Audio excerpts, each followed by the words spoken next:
Hey everyone, my name's Andy. My channel's Finding Value. Do a quick market update here. I've got gold pulled up. Gold obviously pulled back pretty hard the past 2 days. We're sitting right at support now. And I would say, I'm a little confused here because we broke down and the dollar went down with it, which is kind of confusing because usually those go in opposite directions.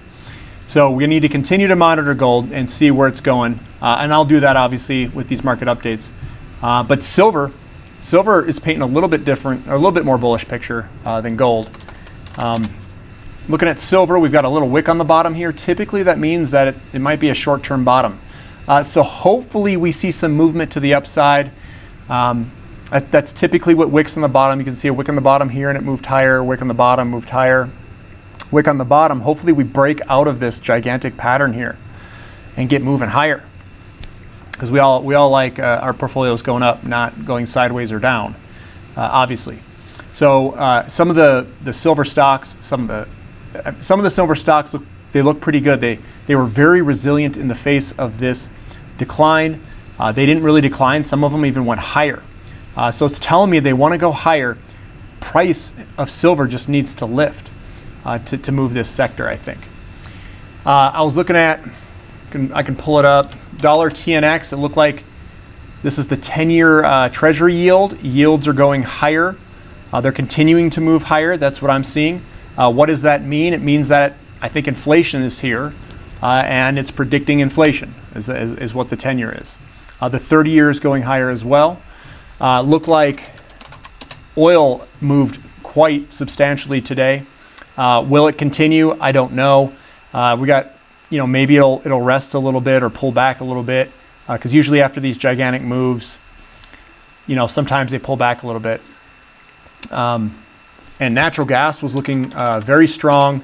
It kind of did a reversal patterns moving higher. So that's very good if you're in natural gas. We'll see if these things continue to go higher. Obviously that's exceptionally good for the companies that we own. I'm not buying into any more QEP, SM, MCF. I've established my positions there. What I would recommend doing is looking into silver and gold and watching the silver and gold prices, because if they start to shoot higher, I think there's better value there because they've been kind of beaten down. And I think the stocks look exceptionally resilient in this beatdown, which means that I think they're going to go way higher if we get a price move in silver and gold. So that's where I'm watching. I'm not looking at the oil and natural gas for new purchases. They're already kind of moving, and I'm just going to let those guys move. The base metals like VALE, base metal producers, VALE, Rio, BHP, South 32, they've popped pretty high. They're probably going to continue higher. Again, I've established my positions in those. I'm going to let those things ride. Uranium's looking pretty good.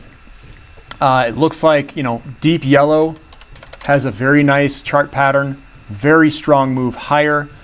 In my market updates, you obviously know my opinion on deep yellow. I always think it's going to go higher because of this breaking of the pattern. Nice big volume here. So I think this is very good for deep yellow and for the sector. I'm seeing a lot of very nice movements, even in URA.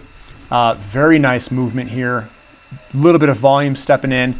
Perhaps this is correlating with the energy prices in oil. So let's see if this continues. I think it's a pretty strong move. Everything's aligning up pretty well in terms of dollar down, real estate's strong. 10-year is going up a little bit. And I think eventually gold's gonna turn around here and go higher. I would be completely dumbfounded if it went lower with real estate going higher and a 10-year going higher and a dollar going down. It just doesn't seem right. But in the very short term, let's monitor that. And if you see gold and silver, make a run for it, I think it's time to pick up some of those companies. And again, I like the royalty companies. TEUTF and ELYGF are the ones that I like. So I'm going to continue to watch that, and that's where my focus is. And it should probably be where your focus is as well. So platinum looks like it's outperforming. Gold, silver down, platinum was up big. I think that outperformance of platinum is going to continue, and if you want to purchase platinum, I would be on it, now. Silver's also looking pretty good to purchase now. So that's my opinion and my market update. You guys do what you need to do and what you want to do. Hopefully this helps you out. And hopefully you enjoyed this clip. If you enjoyed this content, please subscribe, click the thumbs up button, and have a nice day. This is Finding Value.